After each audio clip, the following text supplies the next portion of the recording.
Es la primera de una serie especial de presentaciones sobre presiones capilares en los reservorios de hidrocarburos.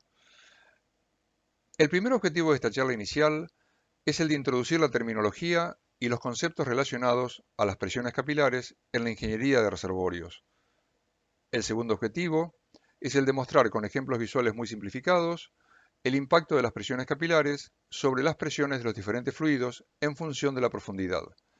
A esta altura, vamos a trabajar sin ecuaciones, asumiendo que el reservorio es homogéneo, y vamos a estudiar el escenario que se obtiene al finalizar el proceso de llenado de la trampa, cuando se han alcanzado las condiciones de equilibrio capilar gravitatorio. Más adelante veremos qué ocurre cuando se producen cambios de saturación o de mojabilidad posteriores al llenado inicial de la trampa. Empecemos por analizar el equilibrio de presiones en un recipiente sin medio poroso en el que tenemos dos fases, petróleo y agua. Si analizamos la dependencia de la presión con la profundidad, en la fase menos densa, petróleo, la presión hidrostática crece en forma lineal en función de la densidad de este fluido. Pero al alcanzar la interfase agua-petróleo, se produce un quiebre de tendencia debido a que, siendo el agua un fluido de mayor densidad, la presión hidrostática crece a mayor ritmo con la profundidad. De esta forma, tenemos una línea continua que presenta un quiebre justo en la interfase entre los dos fluidos. En la jerga petrolera, ese punto se identifica con las siglas CAP, que corresponden a la expresión castellana, contacto agua-petróleo, o WOC, propias de la expresión inglesa, Water Oil Contact. En ausencia de medio poroso, ese nivel coincide con lo que se denomina Free Water Level, o nivel de agua libre, que regularmente se identifica solo con las siglas inglesas. En este caso, la expresión free o libre hace referencia a la ausencia de medio poroso. En otras palabras, el nivel de agua libre identifica justamente la ubicación del contacto entre las fases cuando no hay medio poroso, que es el caso del recipiente que estamos analizando. Si en ese mismo recipiente se introduce un capilar de dimensiones exageradas en este dibujo, de, por ejemplo, vidrio, que es un material que posee más afinidad por el agua que por el petróleo, se produce en forma espontánea lo que denominamos ascenso capilar del agua.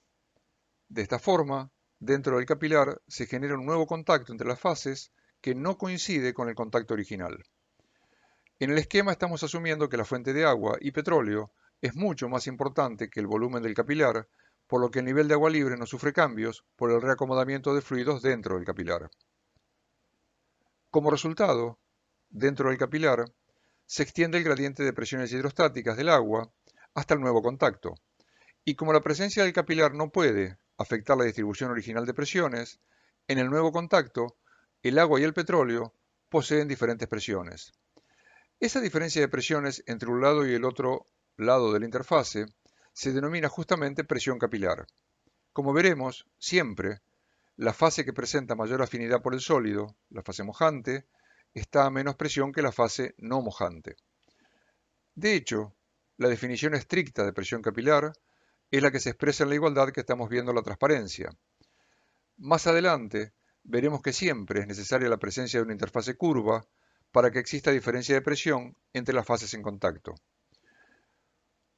Cuando en lugar del capilar imaginario tenemos un reservorio, constituido por un medio poroso homogéneo, los cambios de presión siguen los mismos lineamientos, solo que en este caso, a la diferencia de presión entre el nivel de agua libre y el contacto de fluidos, conviene identificarla como presión umbral del sistema roca-fluidos. Como veremos, este nombre obedece a que esa presión es la mínima que debe aplicarse al petróleo para desplazar algo de agua de la red poral. Un detalle importante es que la saturación de agua en el nivel de agua libre es del 100%. Incluso, esa saturación permanece en el valor de 100% hasta alcanzar el nivel fijado por el contacto agua-petróleo. Esto significa que no hay ninguna indicación física especial en el medio poroso o en su contenido de fluidos que se corresponda con la ubicación estructural del nivel de agua libre. Regularmente la ubicación de este nivel se logra extrapolando las presiones de agua y o petróleo hasta que ambas presiones coinciden, tal como ocurre en un recipiente abierto en ausencia de medio poroso. Es importante destacar que aunque el nivel de agua libre no posee indicadores físicos directos, es una variable de suma importancia para entender la vinculación o desvinculación de las acumulaciones de hidrocarburos entre estructuras en las que no se tienen otras indicaciones respecto a la continuidad o no de fluidos.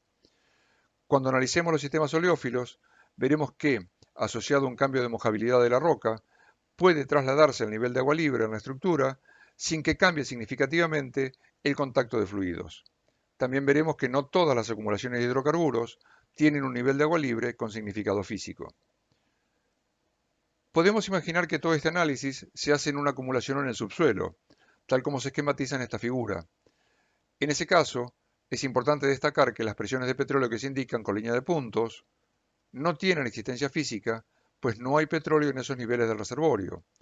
Esa extrapolación se hace al solo efecto de determinar el punto de corte con las presiones de agua y así poder establecer la ubicación del nivel de agua libre. Por otra parte, subiendo la estructura, se alcanza un nivel a partir del cual se alcanzan las condiciones de saturación de agua irreductible.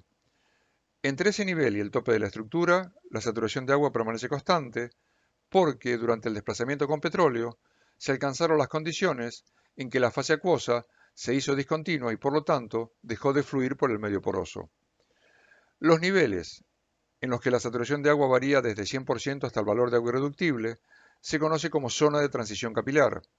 En esa franja, ambas fases son continuas y por lo tanto pueden desplazarse por el medio poroso en caso de aplicar una diferencia de presión durante, por ejemplo, las operaciones de extracción de hidrocarburos.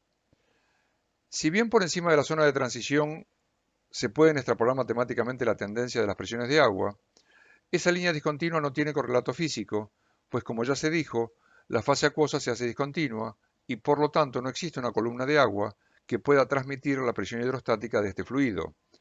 En realidad, la continuidad de las presiones de agua presenta un comportamiento como el que se muestra con la línea continua. Esa recta es paralela a la de presiones de petróleo, porque en la parte alta de la estructura la presión capilar es constante como consecuencia de que en un medio homogéneo los radios de curvatura de las interfaces son los mismos para una misma saturación de agua.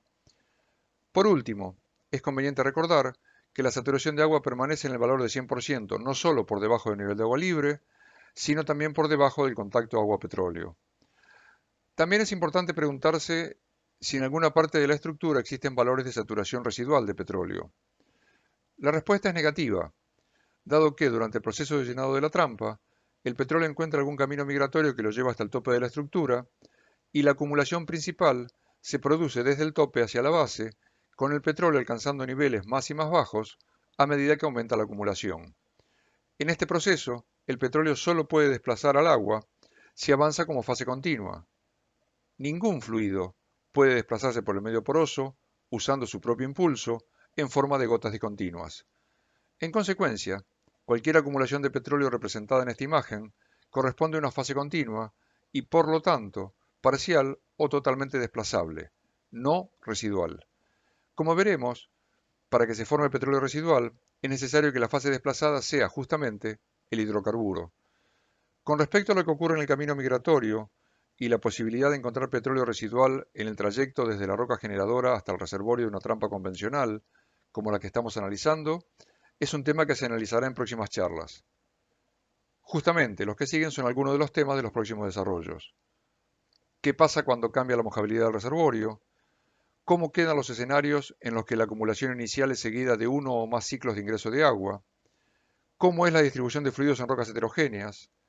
¿Cómo se comportan las presiones capilares en sistemas que no han alcanzado el equilibrio capilar gravitatorio? Situación frecuente cuando se registran presiones anómalas, como es el caso de escenarios tight y shale.